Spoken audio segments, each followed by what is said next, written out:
But first, I gotta pay a visit to a little friend. Hello guys and welcome to another video. So we have an update regarding the next episode of the Book of Boba Fett. So let's get straight into it. The implication in Din's words is that he intends to visit Grogu first, give him the gift he forged, and then help Boba Fett out. I would imagine he's doing that first and then returning to assist in Boba's big fight against the Pikes before the season comes to an end. Now I have heard in the past that Grogu and even Luke, who he's with, would appear in the Book of Boba Fett. Based off the hints that we got in today's episode, it seems like that it'll be likely that we'll be seeing that happen pretty soon. Also, surely Din isn't the only muscle Boba is looking to bring in. I suspect the next episode will also show the man himself reach out to various contacts from the past, people who may owe him favors, or at least willing to take his money to fight with or for him. This could bring in some of the classic bounty hunter characters many have been hoping to see. So I reckon we could potentially see Cad Bane or Bossk, but I reckon if we do see Cad Bane, he won't be helping Boba Fett, he'll be fighting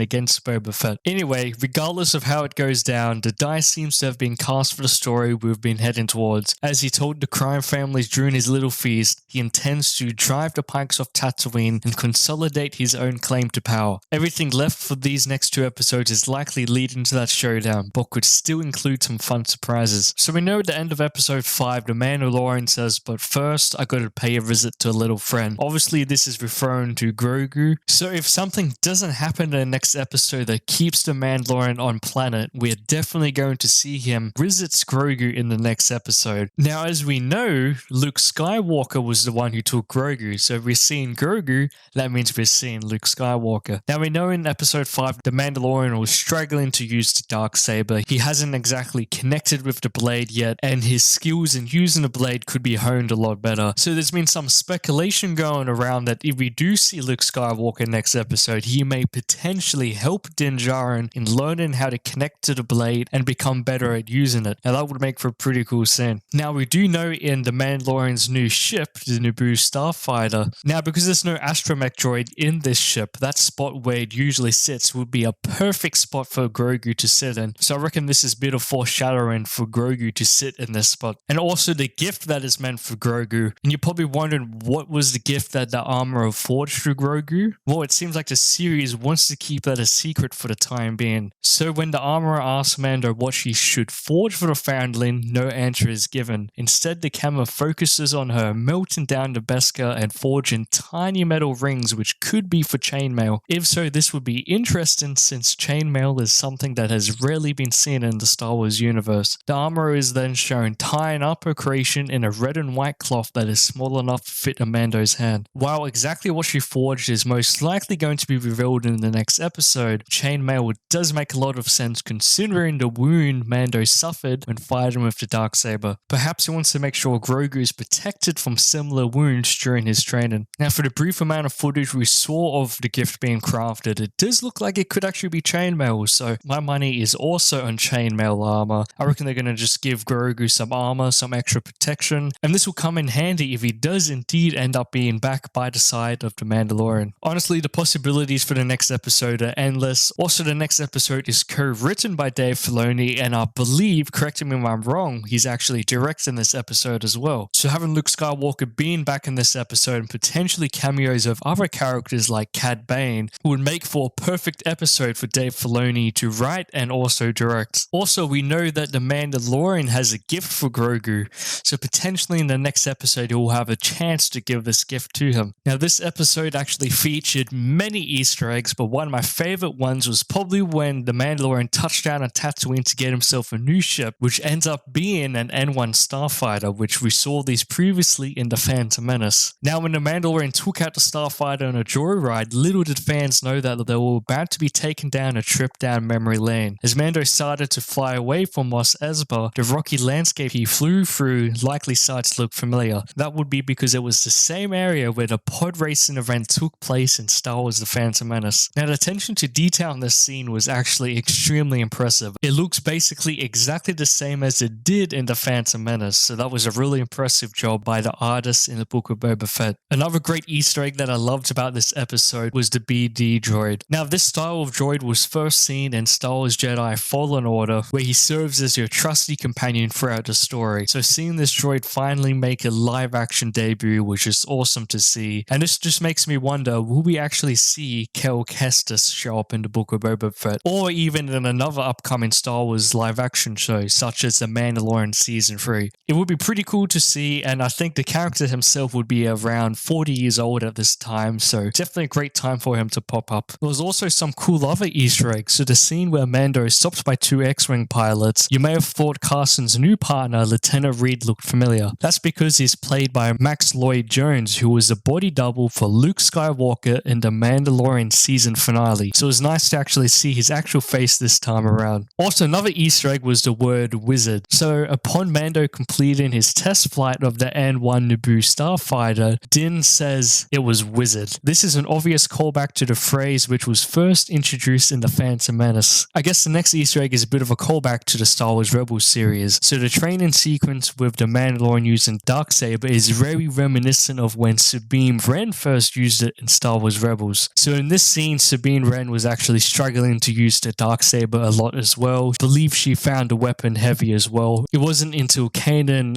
instructed her how to use it better, to connect better to the blade. So yeah, this is very reminiscent to when the armorer was helping Din Djarin with the Darksaber. Also, while both The Mandalorian and the Book of Boba Fett are a departure from the films and even the various animated series, they're still inherently Star Wars, which has always been about family and destiny. Similar to Vader and Luke, as well as Han Solo and Ben, Mando and Grogu are yet another father and son relationship. They're also on similar paths in terms of their destinies, with connections to both the Force, the Jedi, and the past and future of their kind. Grogu is being trained by Luke Skywalker to become a Jedi and ensure that their ancient religion lives on. Meanwhile, Din Djarin is being trained to use the Darksaber by the armorer with hopes of rebuilding what the Mandalorians have lost. Reuniting the two is sure to put them on a collusion course in terms of their beliefs and may present them with new choices, and it's likely that Mando's gift of Beskar armor for Grogu will play a role in that. It will also be interesting to see how the reunion will set stage for Season 3 of The Mandalorian, and whether Boba Fett and Fennec will have a role in that continued story as well. Mando also still referred to Grogu as a foundling, which is a term for children adopted by Mandalorians. According to their creed, foundlings have the right to possess armor and join the Mandalorians when they come of age. Due to Mando's bond with Grogu and his seemingly renewed commitment to the way, it is possible that he wants Grogu to have his Mandalorian right to armor and possibly choose. Ahsoka's warning about detachment may also be weighing on Mando as well, especially since he's now feeling the full effects of being separated by Grogu. After all, when the armorer reminds him about the need of the Jedi to forego attachment, Mando counters with, "That is the opposite of our creed. Loyalty and solidarity are the way." Anyway, that's about it for this episode. So tell me what you guys thought of episode 5, and what are your predictions for episode 6? Do you think we'll see Luke and Grogu again? Let me know in the comment section below, and if you haven't already, please like and subscribe and turn notifications on to show your support. Thanks for watching.